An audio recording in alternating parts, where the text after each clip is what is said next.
Okay, well, welcome to tonight's show. You're watching NRL from the Sidelines with Tom, Brian and Steve, but sadly Brian is away. So Tom, how are you tonight? I'm pretty good, although it's going to be a quiet night, I think. Actually, there'll be no arguments. There could still be arguments.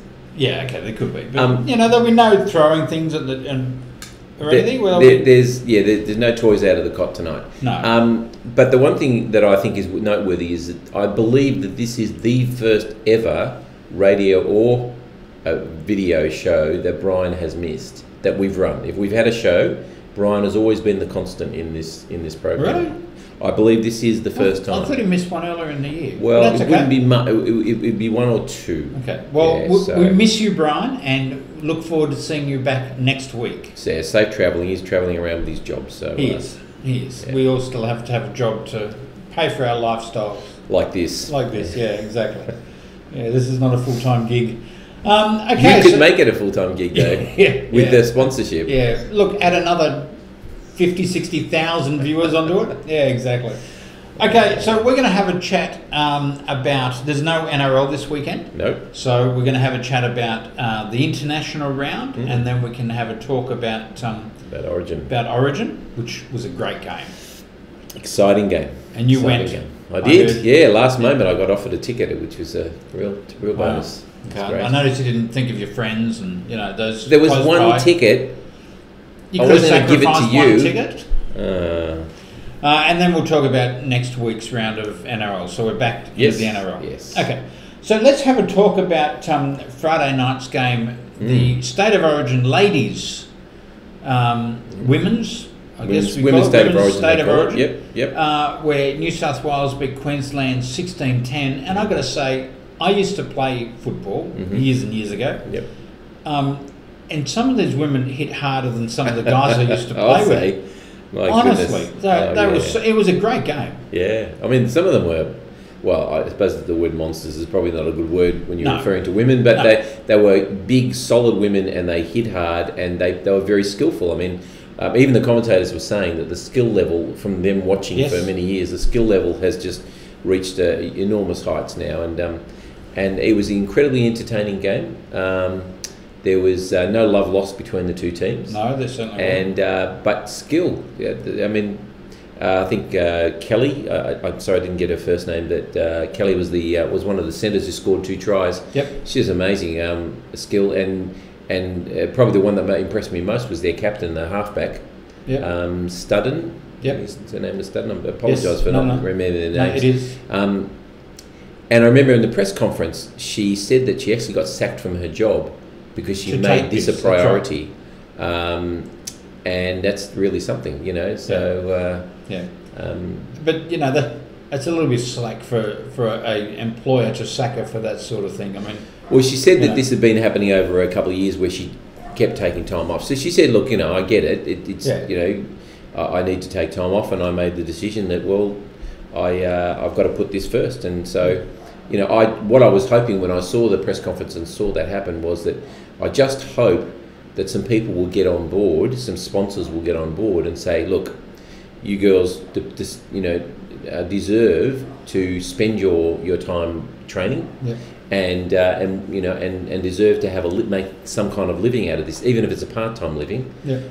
Because they're certainly putting in a lot of effort and energy. And the first women's competition starts in a month or so's time, so that should certainly help them spark things off. Yeah, but sure. It was a very exciting game. The ending was fabulous. Yeah. At the end, I mean, New South Wales was good enough to win the game, but I tell you what, it was going.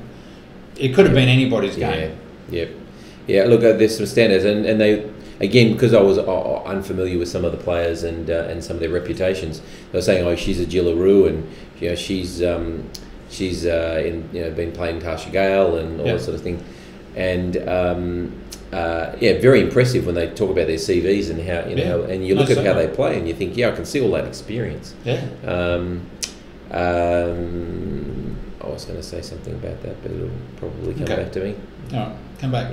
So we'll move on from that one then, and we'll move on to Saturday's games. Now, there were 2 games at Campbelltown Stadium.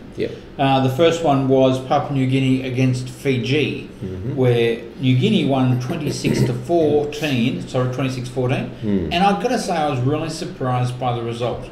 Well, Fiji came out firing at the beginning. Yeah. I think they scored the first 2 tries, if I remember rightly. Something a bit of time refreshing here. Here we go.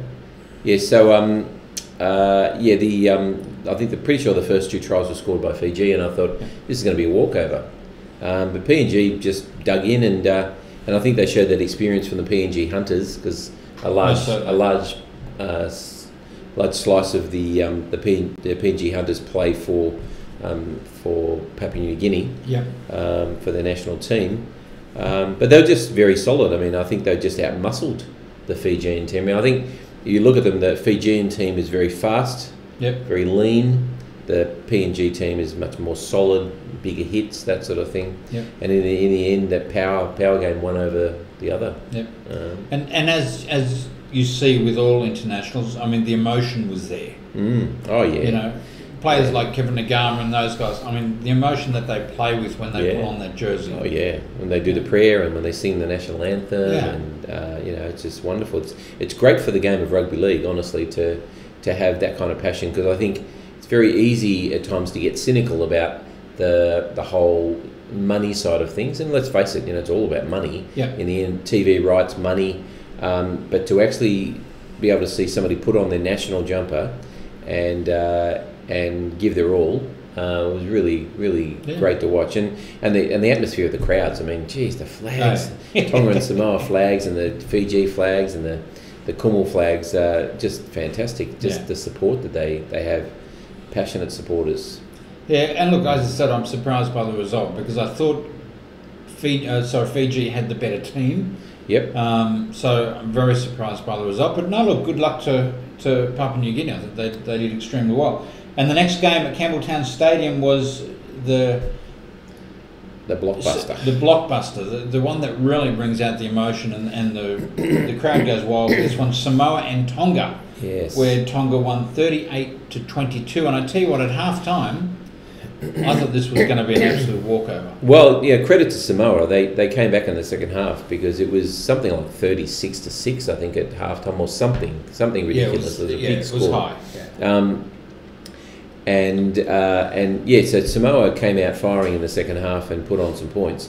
I don't know whether that was Tonga sort of relaxing a little bit, but I mean, as always happens, Jason Tamalolo did all the work in the first half, and then he came back out in the last 20-25 minutes when things were starting to turn.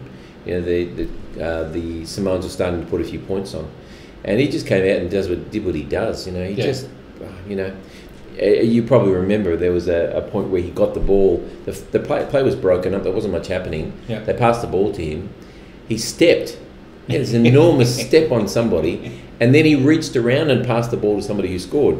Or eventually there was a try within a couple of passes, and he set that whole thing up. And it's just incredible, just the way he can bust lines, but just the inspiration he is to the team. Since he's come on board with Tonga and committed himself to Tonga, they're a huge side, because I don't know this, but people keep telling me that up until the World Cup, when Jason Tamalolo came on board on a regular basis, Samoa would always beat Tonga. But he's dragged with him a number of Tongan players who have committed themselves to Tonga from New Zealand. That can only be good for the for the world game. And there's now, Tonga's saying, we want the Kangaroos. They want to play us. That's right. So let me ask the question. One of the things that always amazes me about these sort of games is, they played at Campbelltown Stadium. Okay. Why wouldn't you take Samoa and Tonga and play it in Samoa or in Tonga? And you'd have I'm sure the crowd would be much, much bigger.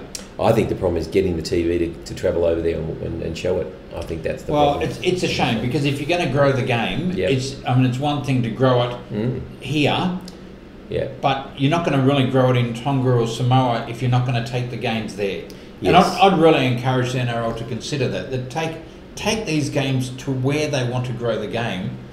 And I know we argued a little bit about, a couple of weeks ago about taking games to the USA and growing the game over there, but it's what you've got to do. If you want more people watching and playing in Tonga and Samoa, then grow the game over there. Yeah, well, you saw what happened in Papua New Guinea during the World Cup. That's right. They went crazy. And they love some of the Australian players said that they just get followed.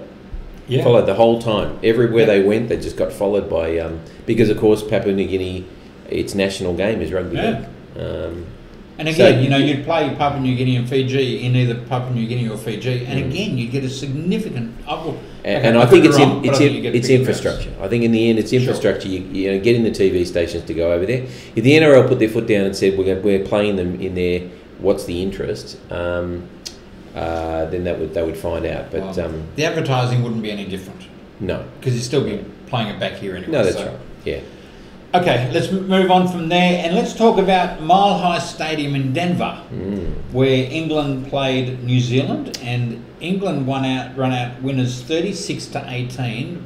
But I tell you what, you couldn't see that score at the beginning, could you? No. Honestly, New Zealand came out leading 10-0, if I remember rightly, and looked like they were well on top. Yeah, they scored two quick fire tries, and the English looked sluggish to begin with. But for some reason, something happened, and they just laid on the tries. 32nd, 38th, 52nd minute, 58, 64. So right through the game from about the 30-minute mark, they just were dominant all over the park. I thought Elliot Whitehead had an absolute blinder. Oh, he did. He went off with stitches. He got 20 stitches or something, and came back and had an absolute blinder. And they didn't have Josh Hodgson. He was in the commentary box. Now, admittedly, New Zealand also were down a few players. Oh, yeah. But, I thought it was an excellent game. I think Isaac Luke may have a little case to answer when it comes to it was such accidentally or intentionally stepping on someone's hand. That's what the ref said, but seriously, he was being very diplomatic. But he was. You could see he was looking for his foot. He looked down. So what happened before that was that John Bateman was carrying the ball and he put his elbow up. Yeah. It seems to be an English thing to do. Some South Sydney forwards seem to do it as well. But it's not illegal. Everybody else does it. It may be harmful, but it's not illegal. Right. So he put his elbow up, got Isaac Luke in the throat. He wasn't too happy about it, and while John Bateman was on the ground, he found his foot and stepped on it, and that caused a little bit of a melee. He stepped on his hand, His hand, sorry, beg your pardon. So it's Josh Maguire that steps on people's feet, sorry. Let's not go there. Well, he does. So, yes, so in the end, England were very dominant. I thought it was a great advertisement for the game. There was about 19,000, nearly 20,000, I believe. Which is not a bad crowd, And they said too in the news that their local baseball team was also playing that day. So had they not been playing, there probably would have been a number of others as well. I mean, in such a big stadium, it did look like a very sparse crowd. Oh yeah, it just looked like soulless. Leave Anne's it alone. The Rabbitohs game. It's an average game for South to get 20,000 at a game. No, it didn't. No, it's not.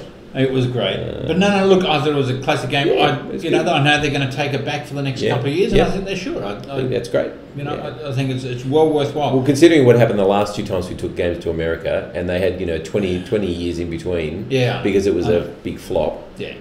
They've got to make this work. Yeah. So good. No, it's well worthwhile doing. It was good. Which brings us now to State of Origin. The big one. The reason that we all watched football this weekend. Yes. Because there was nothing else to watch if you didn't want to watch an international.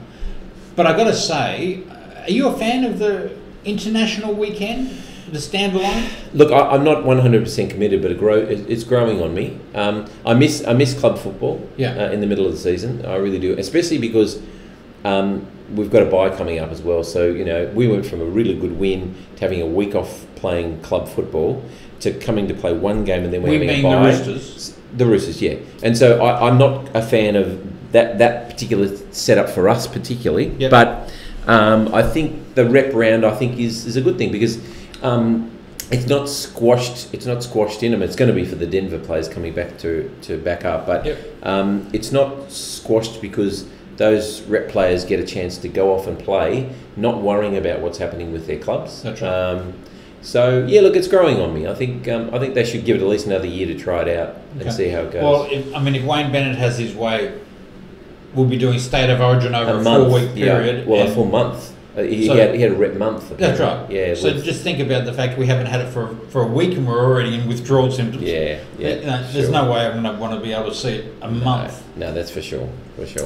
Okay, so let's talk about New South Wales and Queensland State of Origin Game 2, where New South Wales wrapped up the series 2-0 so far. Yes. Well, that was a fantastic game. I mean, the vantage point, and I was very privileged to get a seat at the game, but my vantage point was such that where I was looking at the screen a lot, so I didn't get that overview. So I will have missed a bit of the detail that you probably have got. But look, I thought that Queensland probably had the upper hand for most of the game. In a sense, I think the difference to me was that, and I texted you this, that in the end, I think New South Wales probably made more of their opportunities in this game. Possession was equal, completions were great.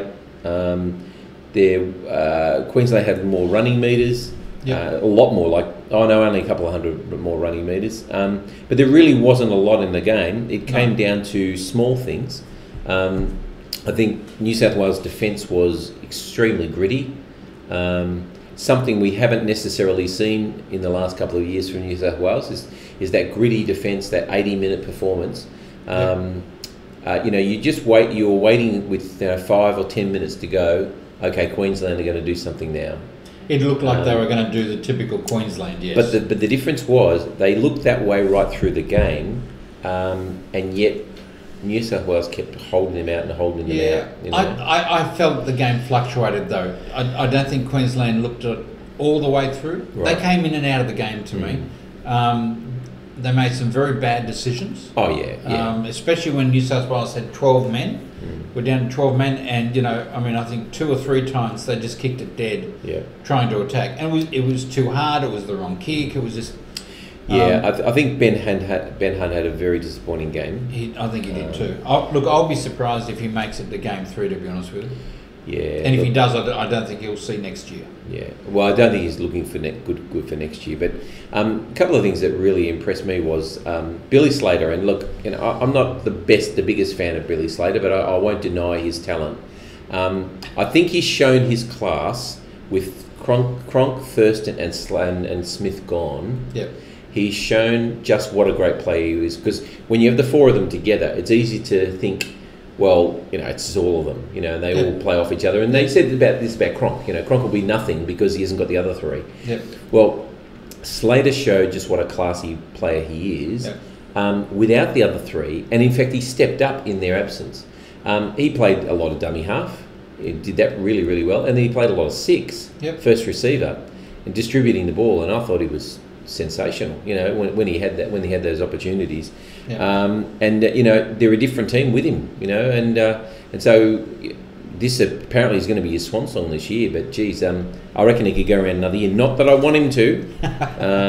I'm sick of the sight of these blokes, but I thought he was exceptionally good. I thought Napa had a pretty good game, whereas I've been really critical of him. I thought he was in and out a little bit, but he was tough. But he hit hard. His defence was good. He hit his captain a few times. Coordinator, he put his lights out a couple of times. Thought Munster did a lot. He was very busy, but he was well contained in the main. What do we say about Ponga? He's scary. Yes, he is. I mean, honestly, everyone thought he'd come on, didn't know where he'd play, how many minutes he'd play. Yeah. He went straight into the middle and just started tearing up New South Wales. The quality of the man, I mean... it's incredible. I don't know what it is about him. Yeah. I mean, he's very elusive, obviously. But I tell you what, I've got to give it to Tedesco, that covering tackle. Him and Adakar, but Tedesco particularly, that covering tackle that saved a try. That was a certain try. He was off. Yeah. He was gone into the corner. But not only that one, you had Cleary on Valentine Holmes down the sideline. Yeah. The one thing that I loved was the fact that New South Wales never died. Yep. They kept playing, and we haven't had that, 80-minute game for years now. Sure. They've decided that you know, these young kids have come in and they're really trying to make a name for themselves, and I'm really impressed with them. Yeah, it was good. Look, Latrell had a good game, but he made some dumb mistakes. Yeah, I think that's part of his development, honestly. I think it is, and you know, he will be a superstar. Yeah.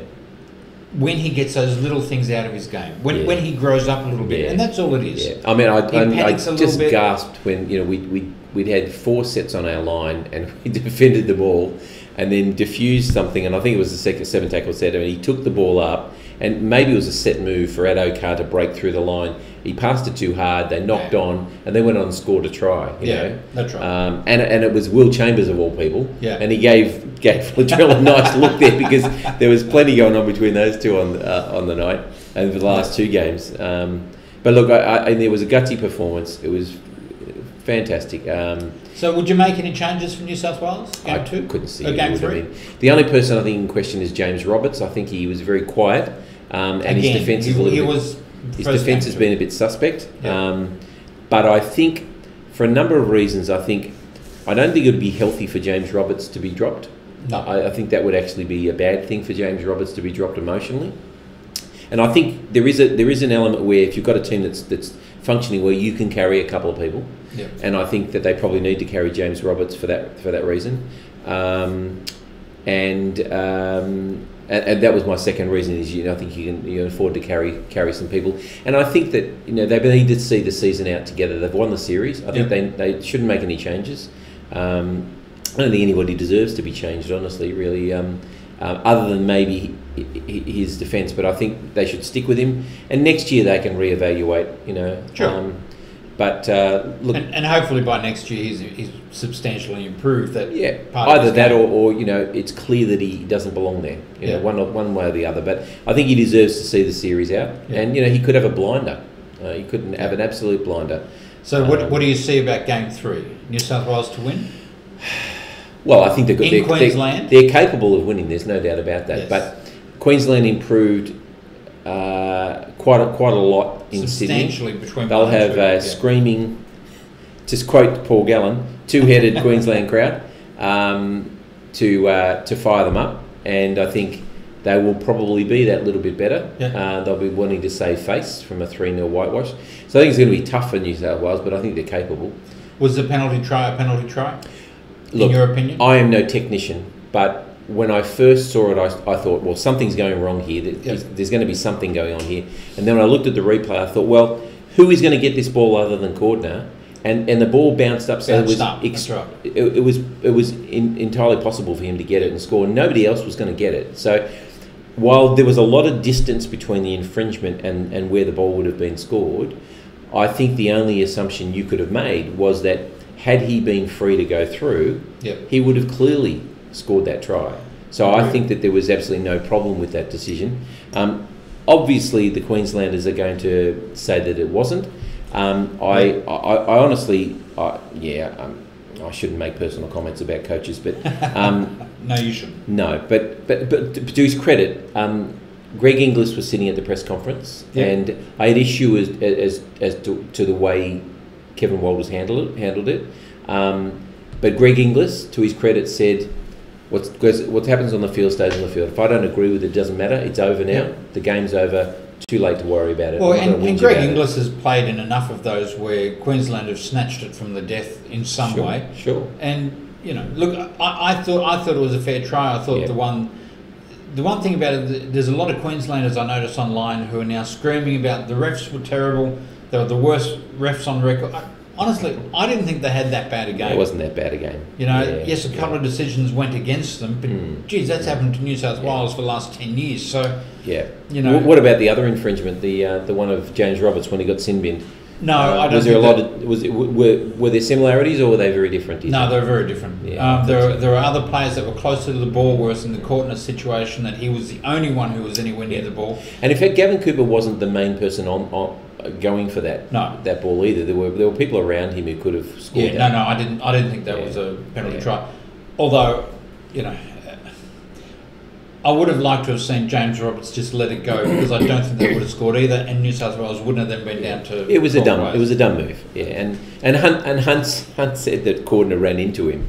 But well, you saw him moving backwards. Yeah, that's right.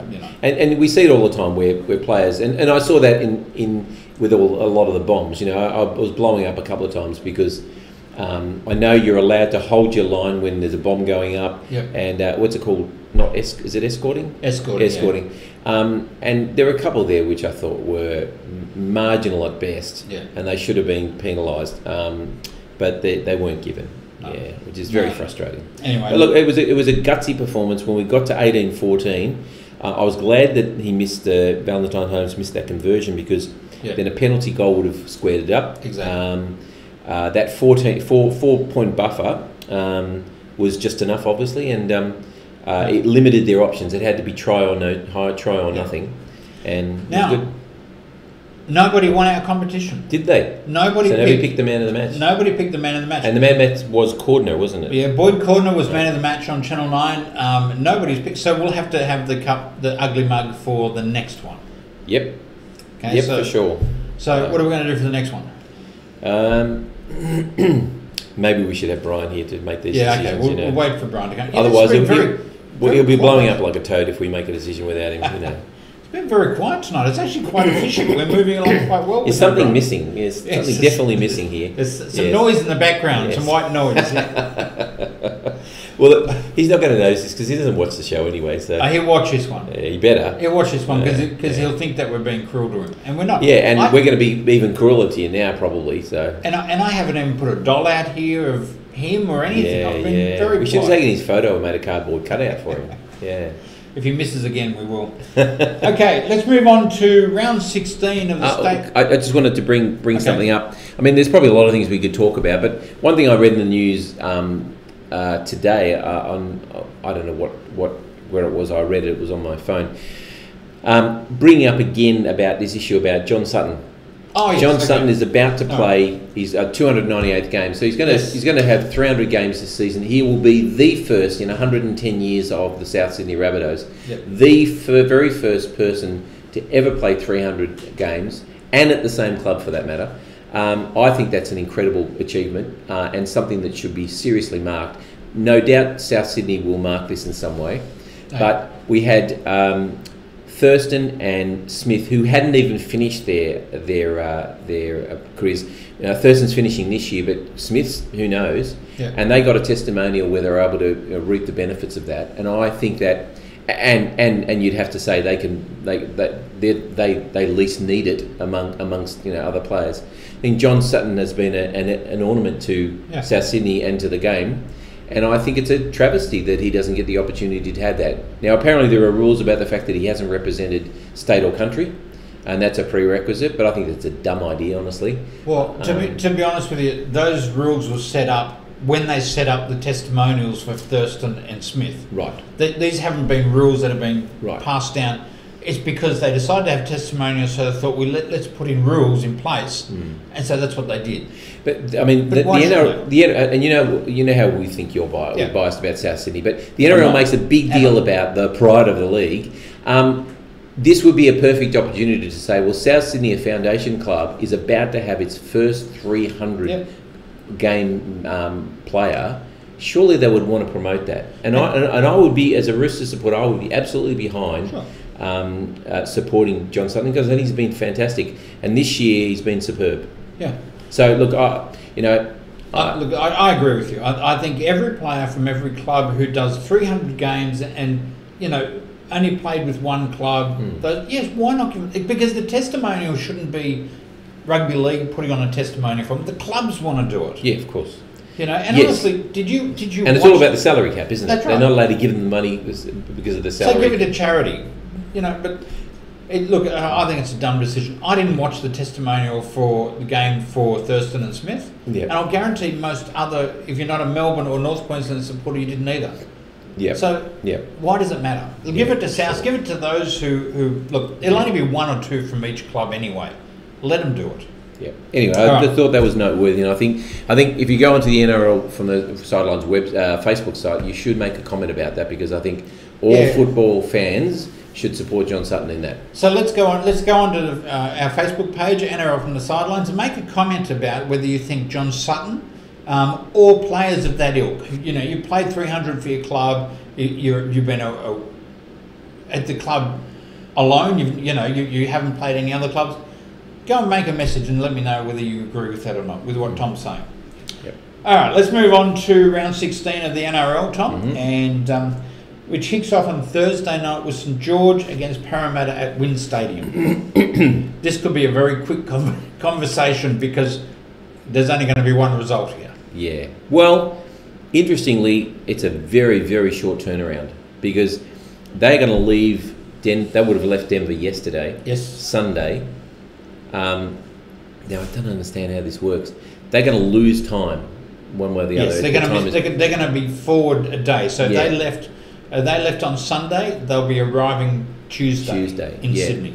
Yeah. So that's going to leave them very little time to recover. They'll be on a plane. They'll be cramped.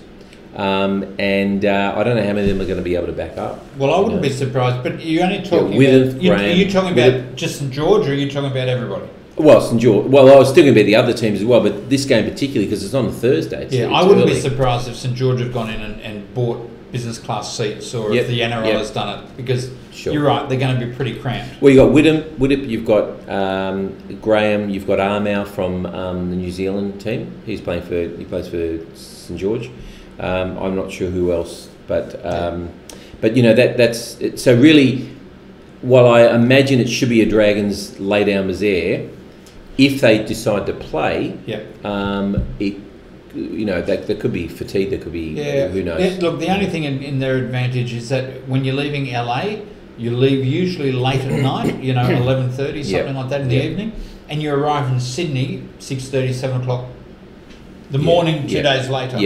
So it does work in your favour. You get to sleep if you sleep all night, if you can sleep in a plane. So I mean, it'll be interesting to see. I think it's probably going to be Dragons. Let's presume they're going to play. Yeah. So you think a Dragons win? Well, I think they're still too classy to beat the Eels at this stage. But I could change my mind by Thursday night. You brave enough to give a score or a margin for that game? Yeah. Well, assuming the Dragons win, a dozen. A dozen. Yeah, I think I'm agreeing with you. Yeah. I'm agreeing with you. And that? What Brownson are here? We can agree with each other. I bet Channel 9 are kicking themselves though that this is the Thursday night game, because I don't think they would have chosen it for Thursday night. Okay, let's move on to Mount Smart Stadium on Friday night, where the Warriors play Cronulla Sharks. I think this should be a good game, and particularly considering that Tuvasashek, Johnson, Tohu Harris didn't play. They'll be unaffected by the Denver test. I think they're going to lose Luke. I think Luke is gone. I can't see him. For a couple of weeks. Yes. I think he'll miss a couple of weeks. Yeah. But I like what the Warriors are doing, and I think the Sharks are in a bit of a holding pattern. In New Zealand, I think the Warriors will edge the Sharks. That's my feeling. Okay. What do you think? I don't know. I struggled with this one. I was sitting down doing my tips the other day, and I thought I just can't decide which way this goes. I usually go Warriors because it's in New Zealand. But you know what? The Sharks have been playing exceptionally well, and the Warriors are hot and cold. And with players coming back from overseas, I tend to agree with it. Right now, I'm leaning towards the Sharks. Okay. That's a fair call. Okay, let's move on to Adelaide Oval on Friday night as well, where the Sydney Roosters are playing the Melbourne Storm, and Roosters are taking a home game to Adelaide. Yeah, trying to grow the game in there. That's the thing. It was a great game last year. That 1 point victory. Admittedly, it was middle of Origin, and they didn't have their stars, but it was just a great game to watch. The Roosters will have players backing up 4 days later. Storm will have a lot of players, but they will have Cam Smith not having played Origin. Yes. That'll be significant. Look, obviously I'll be picking the Roosters, but I think it'll be a difficult game. How do you think Cronk will go against his old teammates? That's going to be, I think, the feature, of the game. It'll be fun to watch. It will be, yes. And you'd imagine that the Storm they're already doing their homework on Cronk. You'd imagine they give no quarter. I mean, I heard in the off season that Cam Smith did not go to Cooper Cronk's wedding. Okay. There was no good reason for him not to go in terms of football. Yeah. He just didn't go, and I believe they had a bit of a falling out, as far as I know. Right. So that could be very interesting. Look, I like what the Roosters did last time they played. It's a pity that it was 2 weeks ago, that it wasn't a week ago.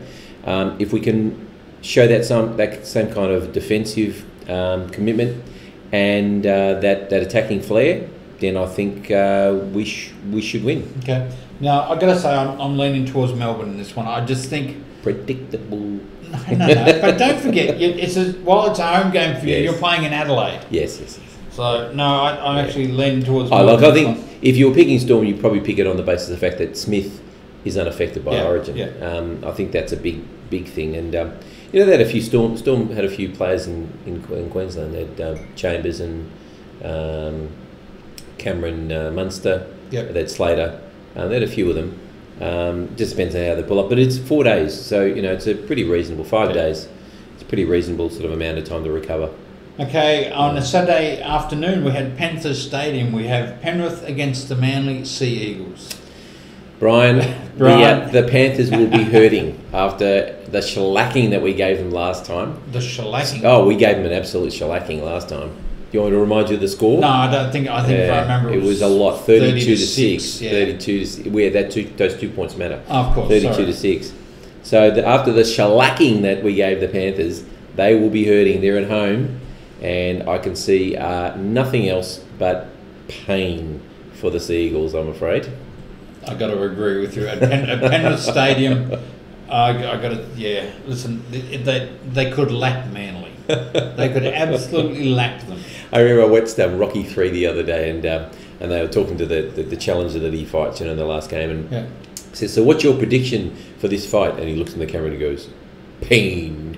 I'm thinking, that's what the Panthers are going to inflict upon the Sea Eagles. I'm sorry. And look, I'm sure if Brian was sitting here, he'd be agreeing. I'm sure he'd agree. So Brian, he's realistic enough. You know what Facebook NRL from the Sidelines is about, so make sure you use it. All right, let's McDonald Jones Stadium on Saturday afternoon as well, where the Newcastle Knights are playing the Canterbury Bulldogs. Bulldogs have just lost Mbine. Yep. And Foran is out for the season. The best player, by the way. And Foran is out for the season with a toe injury. So they go from bad to worse. The Knights have to be a real chance here. I also heard that Mitchell Pearce is back training. Oh, that'll be good. I don't think he'll be playing this week necessarily, but he's back training, and so that's bodes really well for the Knights. And Ponga will be on a high after his performance. So the Newcastle Pongers, I think we'll get this one. I agree with you. I don't think it's going to be a walkover. I think it'll be close. But I think Newcastle will do enough to win this game. I think one thing you've got to give the Dogs is they've shown commitment all year. I don't think they have class. I don't think they've got enough class on the field. But you can't knock their effort. They've certainly put effort in. I don't really agree with you about that class comment, because they've got a damn good team on the field. But they've got a lot of novices. I mean, they've got Marshall King. Montoya is still, finding his game. There's a number of players there, I think, who are not up to NRL standards. Have you heard if the Morris brothers are playing or not? I heard they were injured. They were injured. They were both the last game. Both injured. That's right. So no, don't know yet. So, but look, I think despite that, if even the Morris brothers were playing, I couldn't see them winning this game. Okay, Suncorp Stadium, 7:35 on Saturday night. Brisbane Broncos against the Canberra Raiders. Other than the Roosters game, I think this is getting close to the match of the round, to be honest, because these two teams are evenly matched. Hang on, we haven't talked about the South game yet. So you're playing the Cowboys. Yeah, well, they play well. Yeah, seriously. The Broncos Raiders, I think, Broncos are indifferent. Raiders put on a really good show last week, and incidentally, as we talked about, exactly the moment that Josh Hodgson came on, they flipped the switch, and they suddenly became the old Raiders again. If they can continue like that, I think they might account for the Broncos. Okay. I think it'll be a full stadium. I don't know if they can do it. There'll be a lot of hurting Queenslanders there, and they'll be wanting to back their club side. Yeah. Right now, I'd be leaning towards the Broncos in this game. Interesting, you tipped Melbourne. Don't even go there. It's got nothing to do with it. I tip those who I think you're going to be torn here in this game, aren't you? Gee whiz. No, not at all. Not at all. Let's talk about the Leichhardt Oval on Sunday afternoon. West Tigers against Gold Coast Titans with Robbie Farah back in a Tigers jumper. Yeah, that'll be... and what a time to come back, Yeah. What a time to come back. And for his 250th game with the Tigers, I believe. Oh, is that right? Yeah. Well, and good on him. I think good on South for letting him go. It must have been difficult because he's a great backup. It was, and let me make a comment on that. Yep. There's a number of people have commented that we shouldn't have done it. South should not have let him go because they get an injury to Cook. Mm-hmm. They have a backup in Robbie Farah, which is fabulous, and that's what you want. Yeah. You go back to 2014, Isaac Luke was injured, so we had a backup. Abby Coruscant come in. Now we've let him go. Mm-hmm. But you know what? South did this not for them or for the game. They did it for Robbie Farah. Yeah. And they should be applauded. Yeah, and so regardless of what happens in the future, I think everyone should say, well done, South. Yes. You did the right thing. You let him go back to where he wants to finish his career. He could have played the rest of the season with a team who is one of the favourites to win the comp. But he's gone back home to somewhere where, most of us know the Tigers aren't going to win the comp. But it's where he wants to be. It's where his heart is, and well done to South for doing so. Yeah, no, I completely applaud that decision, and it's great that he's going to be playing his 250th for the club that he loves. So that's really great. I think, interestingly, this game is very similar to me as the Warriors Sharks. I think the Warriors and the Tigers are at about the same point in their season. Yep. In different form at times, sometimes very good, sometimes very ordinary. Yep. And they're playing a team which is not as good as the Sharks, but a team that can surprise. Yep. They surprised me last week when they played the Dogs. That's right. So I think this will be a very interesting game. I think this will be two teams that are fairly well matched, but I actually think that the Tigers just have a bit more consistency, particularly in defence. And I think they'll do it for Robbie Farah. Yeah, I really believe that. And I'm going for the Tigers, that one as well. Okay, Barlow Park, South Sydney home game in Barlow Park. Where's that? North Queensland, Cairns. Another team. North Queensland must sit back and rub their hands when they look at the draw and go, all these teams bring their games up north to us. I don't think I still don't think that'll help them. Well, South Sydney Rabbitohs at 4:10 on Sunday are playing the North Queensland Cowboys, and I tell you what, I know you say that, and I know you say South will win. But I tell you what, I don't have a lot of confidence in it. Yeah? Yeah, I really don't. Something could switch on with the Cowboys. They've got enough good players to make it happen. Well, the last game that the Souths played, they dropped their bundle. Well, not dropped their bundle. They went to sleep for a period of time and let, I think, 2 late tries in, I think. Yes, and so that's a bit of a worry about their defence. Yep. They may be due for a tough game. This could be it, either a loss or a very narrow victory. Yep. I still would I'd still be back in the Rabbitohs to win the game, but as you say, this could be a defining moment for them. Yes. They could either shellac the Cowboys and say, well, we're back, or it might be a tough, hard-fought win. And if they show some quality in the win, that might be just as good as a big win. And that's what they don't have at the moment. You're right. Souths don't have that killer instinct that you need to win the competition. Yep. A number of games they've got well ahead and let the opposition come back with 2 late tries, or and they need to have that instinct where they just go on with the game and don't fall asleep. But they've tended to. And I think Greg Inglis will take this mindset that he had in Origin, which I thought was superb. I mean, just his leadership has been exceptional for Queensland, and I think he'll bring this mindset back to the Rabbitohs, and that's only got to be good for them. Oh yeah, look, I got to say, I feel for Greg Inglis. I really do. You wanted him to win a game, didn't you? Seriously. Well, for Greg Inglis, how can he be a New South Welshman? Just tell him what you think on Facebook, okay? How can he be a New South Welshman? And want Greg Inglis to win a game? Greg Inglis should be wearing a Blues jersey, and yes, he should be winning a game then, but he's not. He's wearing a Queensland jersey. So how can he possibly say that Brian, give me something, please. You have to learn how to forgive and forget about that one. It's done. I know it is.